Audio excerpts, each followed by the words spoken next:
The invoice sat in my inbox like a loaded gun. $650 for a weekend stay at my own beach house. I had to read it 3 times before the reality sank in. My sister was actually trying to charge me rent for a property I'd paid nearly $2 million to purchase. I'm Helen, and 8 years ago I fell for the biggest con of my life. Not from strangers, but from my own flesh and blood. "It'll be our family dream home," Brooke had said, her eyes sparkling with that familiar enthusiasm that always preceded asking for money. We were sitting at our favourite cafe, the one where she'd convinced me to fund her yoga studio startup 5 years earlier. A place where we can all gather, make memories, watch the kids grow up. I remember stirring my coffee, already feeling the familiar tug of responsibility. "It's a big investment, Brooke. We'll all pitch in. Julian and I can handle the maintenance, Nesta will take care of the landscaping, and Frankie's already planning the interior design. Mum's so excited. You know how she's always wanted a place by the ocean." I should have seen the red flags. Should have noticed how nobody discussed actual financial contributions. But that's the thing about family manipulation. It's wrapped in enough truth to make the lies palatable. 3 months later, I signed the papers. The beach house was gorgeous. 4 bedrooms, ocean views, a pool that Brooke's daughter Jolie immediately claimed as her spot. Everyone was there for the celebration, popping champagne and making grand plans. To family, my mother Scarlett had toasted, her voice thick with emotion, and to Helen for making this possible. That was the last time I felt truly included. The excuses started small. "Oh, we didn't think you'd want to come for Memorial Day. You're always so busy with work."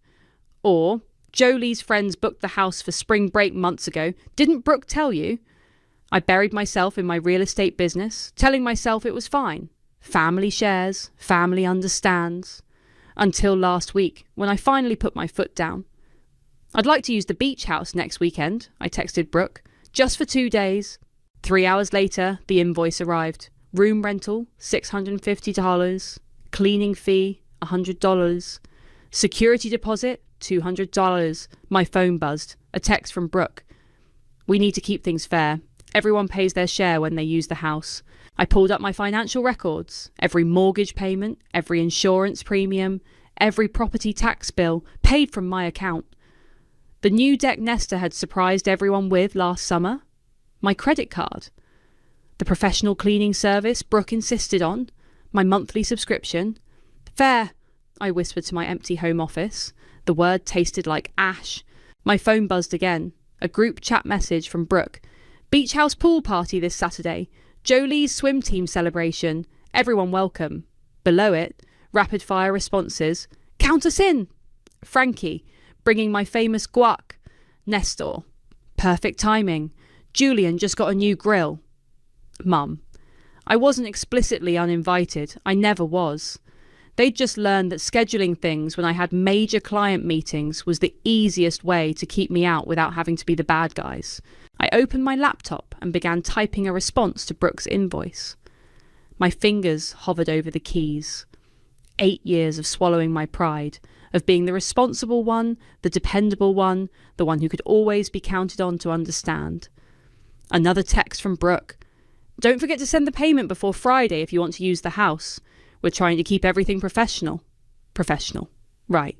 I closed my laptop without responding and reached for my phone. There was one number I should have called years ago. My old college friend Remington had become one of the city's top real estate attorneys, and I suddenly had some questions about the ownership structure Brooke had insisted would protect everyone. "Hey Rem," I said when he picked up. "Remember that beach house situation I got myself into? I think it's time we took a closer look at those papers I signed." His response was immediate. "I was wondering when you'd finally call about that." "Helen, you're being ridiculous." Brooke's voice crackled through my phone speaker. "This is how families share costs. We all contribute." I sat at my kitchen counter, spreadsheets scattered around me like evidence at a crime scene. "Contribute? I've paid for everything, Brooke. Everything." "That's not true." "Julian just bought a new grill." "With the credit card I gave him for emergency maintenance," I interrupted. "I have the statement right here." There was a pause. Then Brooke's tone shifted to that syrupy sweetness she used when manipulating our mother. "Sweetie, I think you're just stressed from work. You've always been so intense about money. Remember what Dad used to say about, don't. My voice cracked. Don't you dare use Dad right now. But I did remember. 3 days before cancer took him, Dad had pulled me close, his hand trembling as he gripped mine. Helen, promise me you'll watch out for them, but don't let them. He'd started coughing then, never finishing the sentence. I'd spent years thinking he meant don't let them struggle. Now I wondered if he'd been trying to warn me about something else entirely. Look, Brooke sighed. If the rental fee is too much, we can discuss a family discount. Maybe 400? I pulled up my accounting software. I've paid 94% of all expenses since we bought the house. That's $1.87 million, Brooke. Where's your contribution? We handle the scheduling, the maintenance, the emotional labour of keeping everyone together. You can't put a price on family, Helen. Apparently, they could, and did, $650 worth. I need to go, I said, hanging up before she could respond. My phone immediately lit up with text messages. Nestor. Sis, why you gotta make everything about money? Bad vibes. Mum. Called Brooke, crying. How could you upset her like this? Frankie. Girl, we need to talk. This isn't you. I blocked them all. My laptop pinged with an email from Remington. Meeting in 20. Brought coffee and found something interesting in those 2015 docs. 15 minutes later, I walked into Remington's office. He hadn't changed much since college. Same wire-rimmed glasses, same habit of tapping his pen when he had news. He was tapping now. So, he said, sliding a coffee across his desk. Want the good news or the really good news? There's good news. He pulled out a thick folder. Remember how Brooke insisted on putting the beach house in an LLC to protect everyone? I nodded. She'd said it would keep us all safe from liability issues if anyone got hurt on the property. Well, Remington grinned, I just spent 3 hours reviewing the operating agreement. Helen, you own controlling interest, 100% controlling interest. What? But Brooke said we were all equal partners. On paper, you're the only member with voting rights. They're listed as non-voting members with zero equity stake. Basically, they have no legal claim to the property at all. He leaned back. Your sister either didn't read the paperwork, or she thought I wouldn't, I finished. A cold clarity washed over me. She never expected me to check. She thought I'd just keep paying forever. Remington's pen stopped tapping. There's more. Those renovations they did last summer. Legally, they needed your written approval as the controlling member. Without it, they technically committed property conversion. In English, Rem, they stole from you, Helen, and I can prove it. I stared at the papers. Years of built-up resentment crystallising into something harder, colder. What are my options? Legally, you can evict them, sue for damages, or both. The property's yours. They have zero claim to it. He paused. But they're your family. What do you want to do? My phone buzzed with a new message from Jolie, my niece. Way to make Mom cry, Aunt Helen. Good thing we're having the pool party this weekend without your toxic energy. I showed Remington the text. How fast can you draw up eviction papers? He was already reaching for his laptop. Give me an hour, but Helen... His eyes met mine over the screen. Are you sure you're ready for the fallout? I thought about Dad's unfinished warning. About 8 years of exclusion wrapped in family obligation. About the invoice sitting in my inbox like a declaration of war. They're not my family, Rem.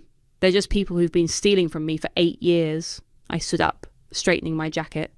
And I want my house back. The beach house looked different now. Every pristine window, every carefully maintained flower bed represented another dollar they'd extracted from me. I sat in my car across the street, watching Nestor's beat-up van in the driveway, while Remington reviewed our strategy. Everything's filed, he said, shuffling papers. But we need documented evidence of their response to a reasonable request for access. Try asking to stay tonight. I pulled out my phone, typed a message I'd rehearsed a dozen times. I'm outside. I'd like to stay the weekend. My house. My right. The response was immediate. Splashing sounds from the pool stopped. Figures moved behind the windows. My phone erupted. Nestor. Whoa. Bad timing, sis. We're having a private gathering. Jolie. OMG, are you literally stalking us right now? Brooke. Helen, you're being inappropriate. We'll discuss this later. I stepped out of my car, Remington close behind with his briefcase. Music blasted from the backyard, my backyard, as we approached the front door. I used my key, the one they hadn't managed to take away yet. The scene in the backyard was exactly what I expected. Nesta floating on a pool lounger, Jolie and her friends scattered around the deck, and Brooke holding court by the new grill that I'd apparently bought. What part of private gathering didn't you understand? Brooke stood, her voice carrying that familiar note of authority she'd used to control me for years. I understand perfectly, I said, Remington a reassuring presence behind me. I understand that this is my house, and I'm staying the weekend. Jolie emerged from the pool, water dripping onto the expensive deck tiles. God, you're so embarrassing. Nobody wants you here. Jolie, Brooke warned, but her slight smile told me she approved of her daughter's cruelty. Nesta paddled to the pool's edge. Helen, your energy is really disrupting our peace right now. Maybe you should do some meditation. Find your centre. My centre? I laughed, the sound sharp enough to make them flinch. My centre is right here, in this house that I paid for, watching my family throw a party they didn't bother to invite me to. You're always too busy, Brooke snapped. Always working. Always counting dollars instead of making memories. Counting dollars? I pulled out my phone, opened my banking app. You mean like the $4,000 you spent last month on pool maintenance? Or the $8,000 for the new furniture you didn't tell me about? That was a necessary expense. Or maybe, I continued, my voice rising, the $20,000 you borrowed from my emergency fund for Jolie's Sweet 16, the one you promised to repay. Silence fell across the pool deck. Even Jolie's friends looked uncomfortable. You're making a scene, Brooke hissed. No, I said quietly. I'm making a point. I turned to Remington. Show them. He stepped forward, opening his briefcase. I'm Mrs. Lynch's attorney. I have here documentation showing she has sole controlling interest in this property. All renovations, modifications, and occupancy decisions legally require her approval. Attorney? Nesta scrambled out of the pool. Helen, this isn't very enlightened of you. Stop, I held up my hand. Just stop. I'm done with the guilt trips, done with the manipulation, done with all of it. I turned to Brooke. You wanted to keep things professional? Fine, let's get professional. Remington handed me a stack of papers. I dropped them on a pool chair, watching water spots blur the ink. What's this? Brooke picked up the top sheet, her face paling. Documentation of every unauthorised expenditure, every unapproved modification, and every dollar you've taken from me over the past 8 years. I met her eyes. Plus an invoice, since we're all about fair shares now. You can't be serious, she whispered. Dead serious. You have 24 hours to clear out your personal belongings. I turned to leave, then stopped. Oh, and Jolie, that meditation pool float you're on, I paid for that too. Enjoy it while you can. Walking away, I heard the chaos erupting behind me. Brooke's shrill protests, Nesta's spiritual platitudes, Jolie's dramatic sobs. But for the first time in years, their voices didn't have any power over me. That went well, Remington said as we reached the car. I looked back at the house, my house, one last time. No, it didn't. But it went exactly as it needed to. My phone buzzed with a message from my mother. Your father would be so ashamed. I turned off my phone, started my car and smiled. Dad had tried to warn me about family loyalty being a weapon. He'd be proud I'd finally learned to fight back. The hotel room felt sterile and empty, but it was better than going home. I opened my laptop, pulled up the beach house's smart home dashboard, the one I'd paid for and they'd forgotten I could access. The security cameras flickered to life. They were still there, of course. Brooke pacing the living room, phone pressed to her ear. Nesta sprawled on my couch, probably plotting his next spiritual guilt trip. Jolie and her friends had moved the party inside, leaving wet footprints on my hardwood floors. I turned up the volume. She's lost her mind, Brooke was saying. No, Mom, you don't understand. She brought a lawyer. Yes, an actual lawyer. A pause. Of course I read the paperwork before we signed it. I'm not stupid. I smiled. 8 years of letting them think I was the stupid one, the naive one, the one who'd always give in. Not anymore. My phone lit up with a text from Remington. Everything's filed. Sheriff's Department confirmed lockout schedule for Saturday. You sure about this? I watched through the cameras as Jolie knocked over a wine glass, red liquid seeping into the white carpet.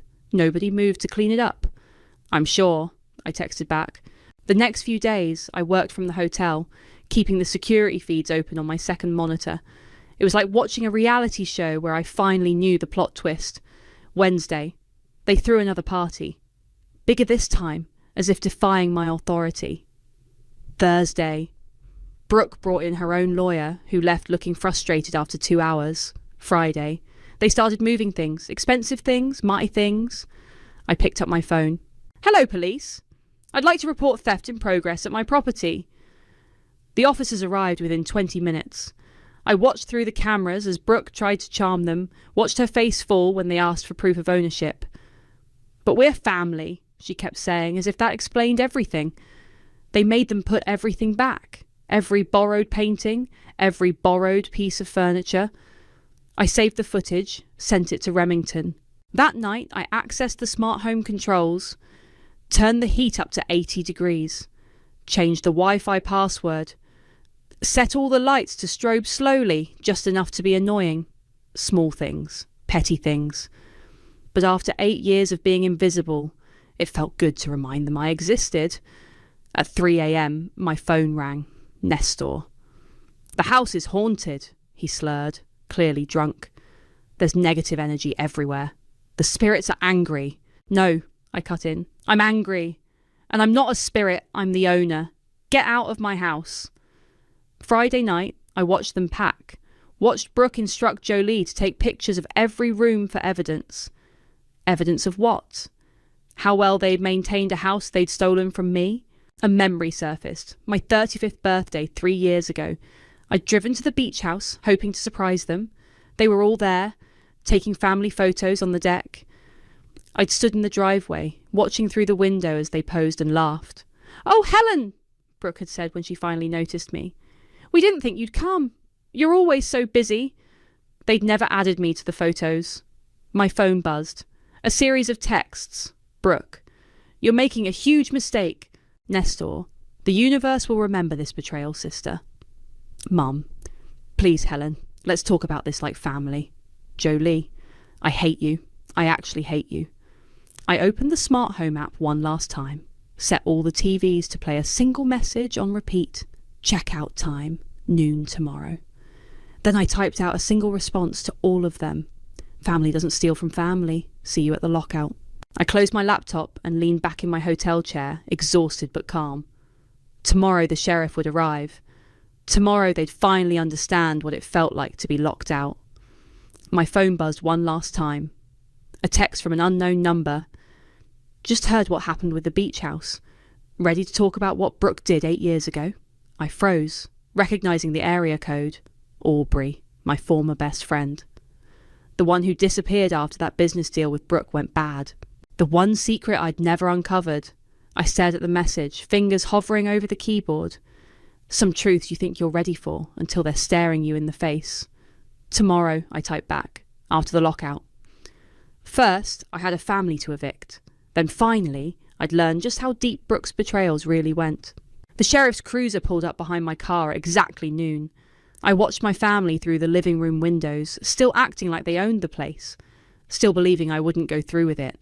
"Ready?" Remington asked, holding the final paperwork. I nodded, and we approached the front door together. The sheriff, a woman with kind eyes and a no-nonsense demeanour, followed with the locksmith. The door opened before we could knock. Brooke stood there, perfectly posed in her designer outfit, like she was greeting guests at one of her charity functions. "Helen," she smiled tightly, "surely we can discuss this privately, like family." "Step aside, ma'am," the sheriff said. "We have a court order." Inside, the scene was exactly what I'd expected. Julian pacing by the fireplace, Nesta cross-legged on the floor, pretending to meditate, Mom crying softly on the couch. Jolie stood at the top of the stairs, filming everything on her phone. "This is going on TikTok," she announced. "Everyone's going to see what a monster you are." "Go ahead," I said, surprising myself with how steady my voice was. "Show them how you lived in a house for 8 years without paying a dime. I'm sure that'll go viral." The locksmith started working on the front door while the sheriff read out the order. I watched their faces as reality finally sank in. But the LLC, Brooke stammered. We all signed. Remington stepped forward, documents in hand. Actually, Mrs. Wallace, you signed away all voting rights. Your sister has been the sole controlling member since day one. Here's the paperwork, if you'd like to review it. The colour drained from Brooke's face. For the first time in my life, I saw genuine fear in her eyes. You can't do this, Julian finally spoke, his voice shaking. We have rights. No, I said quietly. You really don't. Mum stood up, tears streaming down her face. Helen, please! Think about what this will do to the family. I have thought about it. For 8 years, I've thought about nothing else. I turned to the sheriff.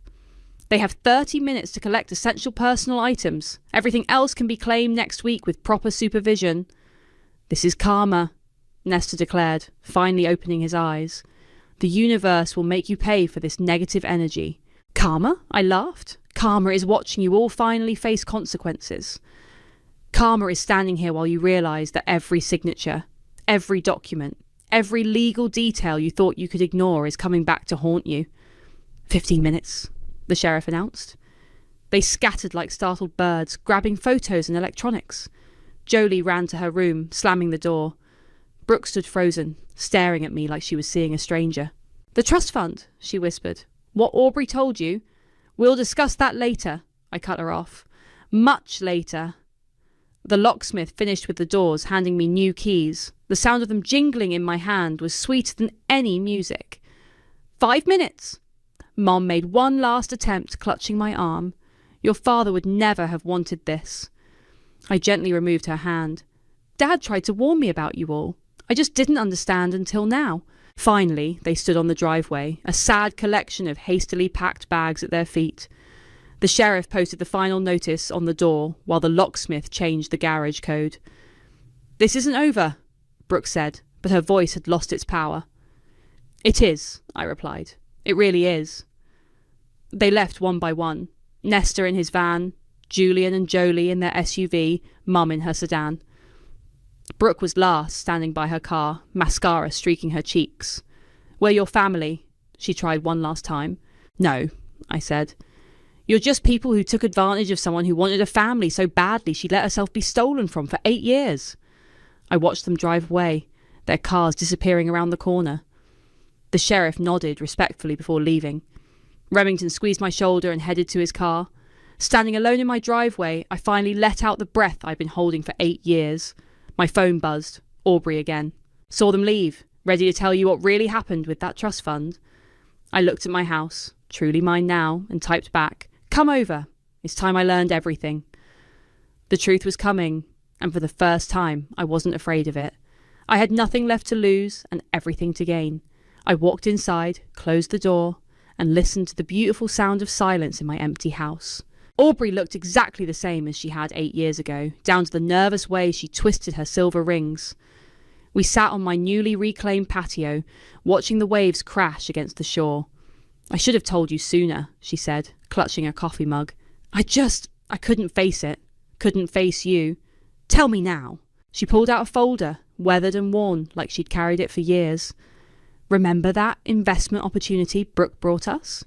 The one she said would triple our money? I remembered. It was supposed to be a sure thing, a chain of luxury boutiques across 3 states. Brooke had been so convincing, so passionate. She needed startup capital, Aubrey continued. You gave her access to your trust fund for the initial investment. I put in my inheritance. And it failed, I said. Businesses fail all the time. Aubrey's laugh was bitter. No, Helen, it never existed. She spread documents across the table. There were no boutiques, no vendors, no contracts, just a lot of pretty paperwork and empty promises. My hands shook as I picked up the papers. Bank statements, wire transfers, all leading to offshore accounts. She took everything. Aubrey's voice cracked. My entire inheritance. But you were the real target. She didn't just take your investment. What do you mean? She used your trust fund as collateral for personal loans. Massive loans. When I figured it out and confronted her, she threatened to implicate me in the fraud. Said she'd make it look like we planned it together. The ocean breeze felt suddenly cold. How much? Almost all of it. The beach house purchase? That wasn't just about getting a family vacation spot. She needed a way to hide the missing money, make it look like a legitimate investment. My coffee cup hit the table hard. The LLC structure, the paperwork she insisted on, was designed to give her control of your assets without leaving a paper trail. But she messed up, got sloppy with the legal documents. She gave me controlling interest by mistake, I whispered. It was the only part of her plan that failed. Aubrey reached across the table, gripping my hand. I've spent 8 years gathering evidence, building a case. When I heard about the eviction, I knew it was time. My phone buzzed. Brooke. Mum's in the hospital. Stress-induced panic attack. I hope you're happy. I showed Aubrey the message. More manipulation, she said softly. That's all they know how to do. Another text arrived. Frankie. Just heard everything. Need to talk. Brooke promised me part ownership, but I never saw any paperwork. How many others? I asked Aubrey. How many people did she con? Too many. But you were the biggest target. Family is the perfect cover for fraud. Who questions their own sister? I stood up, walking to the railing. Below, the pool sparkled in the afternoon sun. The pool I'd paid for twice, once through my trust fund and again through the beach house maintenance costs. I want to press charges, I said. Already ahead of you. Aubrey pulled out one more document. I've been working with a federal investigator. They've been building a case for months. They just needed someone to make the first move. The eviction, she nodded. You did exactly what they needed. Proved the property ownership. Established clear documentation of fraud. They're ready to move whenever you are. My phone buzzed again. Nestor. The spirits told me you're planning something dark. Don't let hatred poison your soul, sister. I laughed, but it came out more like a sob. He always did have perfect timing with his spiritual insights. Helen, Aubrey stood, joining me at the railing. I'm so sorry I disappeared. I thought I was protecting you by staying away, gathering evidence quietly. I should have trusted you with the truth. We both trusted the wrong sister. Inside, my phone kept buzzing. Messages from family members I'd never really had trying to guilt me into silence. But the time for silence was over. I turned to Aubrey. Call your investigator. Tell them I'm ready to talk. She pulled out her phone, then paused. You know this will destroy them, right? Not just Brooke, all of them. Anyone who knew and stayed quiet. I thought about 8 years of exclusion, about Dad's unfinished warning, about all the family memories I'd paid for but never been part of. They destroyed themselves, I said. They just didn't expect to face consequences. As Aubrey made the call, I watched the sun set over my ocean view. Tomorrow would bring federal agents, formal statements, and the final demolition of my family's carefully constructed lies. But tonight, for the first time in 8 years, I could breathe freely in my own house. The federal agents arrived at dawn. Dark suits, serious faces, stacks of documents that made my own evidence look tiny in comparison. They set up in my living room, turning my beach house into command central for Operation Family Fraud. Their words, not mine. Your sister's been busy, Agent Martinez said, spreading photos across my coffee table. The beach house was just the tip of the iceberg. The images showed Brooke at charity galas, business meetings, country club luncheons, always smiling, always working the room, always finding new victims. We've identified 37 separate instances of investment fraud, another agent explained, plus tax evasion, money laundering, and identity theft. My phone hadn't stopped ringing since they arrived. I finally answered one call, Frankie. Helen, there are FBI agents at my door. Let them in, Frankie. Tell them everything. But Brooke, she said she'd help me start my interior design business. Did she? Or did she take your money and tell you to wait? Silence. Then a sob. How did you know? Because that's what she does. I hung up, turning to Agent Martinez. How many family members were involved? She consulted her notes. Your brother Nestor laundered money through his meditation retreats. Your mother acted as a recruiter, finding vulnerable, wealthy widows at her church. Julian handled the paperwork. Even your niece Jolie was involved. She used her social media to promote fake investment opportunities. My stomach churned, and none of them saw consequences until now. People trust family, she said simply. That's what makes this type of fraud so effective and so devastating. My phone buzzed with a text from Brooke. They're arresting Julian. Please, Helen, think about Jolie. She's just a child. A child who helped steal millions, Agent Martinez commented, reading over my shoulder. We have evidence of her coaching other teenagers to invest their college funds in fake startups. I closed my eyes, remembering all the times Jolie had mocked me, called me pathetic, filmed me for her mean-spirited social media posts. Not so funny now. The day unfolded like a slow-motion car crash. Arrests, interrogations, confessions. My family's perfect facade crumbling under federal scrutiny. Aubrey stayed with me through all of it, her presence a steady reminder that not all betrayals are permanent, not all wounds unhealable. Your mother's asking to see you, an agent announced late that afternoon. Says she has information to trade. I found Mom in an interview room at the local FBI office, her designer outfit wrinkled, her makeup streaked with tears. Helen. She reached for my hand. I kept them in my pockets. You have to understand. Everything I did for the family. No, I said quietly. You did it for Brooke. You always did everything for Brooke. She's special, Mum insisted. She has a gift. For fraud. For bringing people together, for making things happen. I laughed bitterly. Is that what you call stealing my trust fund? Making things happen? Your father left you too much, she snapped, mask finally slipping.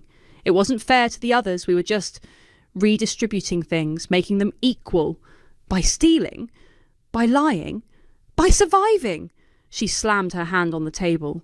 Some of us weren't born with your advantages, Helen. Some of us had to take what we needed. I stood up. I worked for everything I have. Everything you stole, I earned. And now you get to learn about earning things too. In federal prison. Her face crumpled. I have information. About other investments, other people involved. Tell it to the agents, I said, walking out. In the hallway, Aubrey waited with Agent Martinez. We found something else, Martinez said softly. Family heirlooms sold from the beach house. Your grandmother's jewellery, your father's watches. Brooke said those were in storage, I whispered. They were sold. We found the transactions. She handed me a document. She forged your signature on the sales. I stared at the paper. At the fake version of my name, authorising the sale of my family's history. Something inside me finally broke. I want to press every possible charge, I said through tears. Every single one. Aubrey hugged me, while Agent Martinez nodded grimly. My phone buzzed one last time. A message from Nesta. The universe forgives all, sister. When will you? I typed back. The universe might forgive, but the federal government doesn't. Namaste. Outside the FBI office, the sun was setting on the longest day of my life. My family was in custody, my inheritance was being traced, and my heart was simultaneously shattered and stronger than ever. Ready to go home? Aubrey asked. Home? To my beach house. My empty, peaceful, honest beach house. Yes, I said. I'm ready. The booking request popped up on my phone. Beach house rental inquiry from Francesca Dixon. I stared at the notification, coffee growing cold beside my laptop. Through the beach house windows, I could see the sunrise painting the ocean gold. The same view my family had enjoyed while plotting to steal from me. The house felt different now. Peaceful. I'd remodelled everything, erasing their presence room by room. New furniture, new paint, new memories. The property listing on Airbnb had been Aubrey's idea. Reclaim it, she'd said. Make it yours. My phone buzzed again. Frankie was persistent. Please, Helen. I know I don't deserve it, but I need somewhere to stay after the plea deal. Just a few days. The federal case had wrapped up faster than expected. Brooke took a 20-year sentence rather than risk trial. Julian got 15. Mum and Nestor both took deals for 10. Even Jolie faced juvenile detention and mandatory restitution payments. I clicked decline on Frankie's request. Typed a single-word response. Karma. The doorbell rang. Aubrey stood there with breakfast bagels and case files. The forensic accountants found another account, she said, spreading cream cheese on a bagel. Hidden under your grandmother's maiden name. They're still tracing victims. How much this time? 2 million, mostly from Mum's church friends. I shook my head, thinking of all those sweet elderly women who trusted my mother's prayers and promises. My laptop pinged. An email from Remington. Final restitution numbers attached. You'll want to sit down for this. I opened the file. The number of zeros made my head spin. They really thought they'd never get caught, Aubrey said, reading over my shoulder. That's the thing about family fraud. Everyone thinks they're special, different, untouchable. We weren't family, I said. We were marks who shared DNA. My phone lit up with a new message. From an unknown number, but I recognised Jolie's writing style. They're making me sell all my designer stuff for restitution. My whole social media empire is gone. I hope you're happy. You ruined everything. I showed Aubrey the text. She snorted. Yeah, you ruined everything. Not the federal crimes or anything. The morning sun filled the house with light as we went through more documents.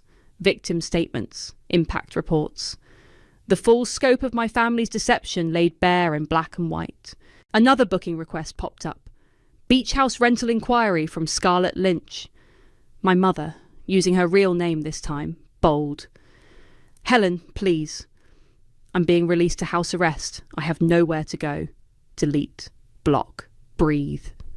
You know what's funny? I said to Aubrey. They're all still trying to use this house. Still trying to claim a piece of it. Because it's the only piece left. Everything else is gone. The money, the schemes, the fake businesses. This is real. I walked to the window, watching waves crash against the shore. I thought revenge would feel better. Doesn't it? No, I smiled. It feels perfect. My phone buzzed one last time. A message from Dad's old number. Mum must have kept his phone active all these years. Family is everything. Never forget that. Mum? I typed back. You're right. Family is everything. That's why I chose a new one. I blocked that number too, then opened my Airbnb settings. Added one house rule. No bookings accepted from members of the Lynch, Wallace or Dixon families. No exceptions. Ready? Aubrey asked, gathering her things. The victim restitution meeting starts in an hour. I looked around my beach house one last time. My house, my rules, my life. Actually, I said, I want to make one stop first. We drove to the Federal Detention Centre where Brooke was being held. I didn't go inside. Just sat in the parking lot, looking at the high walls and razor wire. You don't owe them anything, Aubrey said softly. Not even a visit. I know.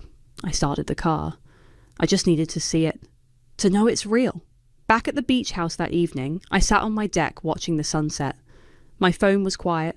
My house was peaceful. My life was mine again. I opened my laptop and typed out a new property description for the Airbnb listing. Welcome to Karma Beach House, where every sunrise brings new beginnings, every sunset marks endings, and the ocean washes everything clean. Families welcome, real ones only. Then I closed my laptop, picked up my wine glass, and toasted the setting sun.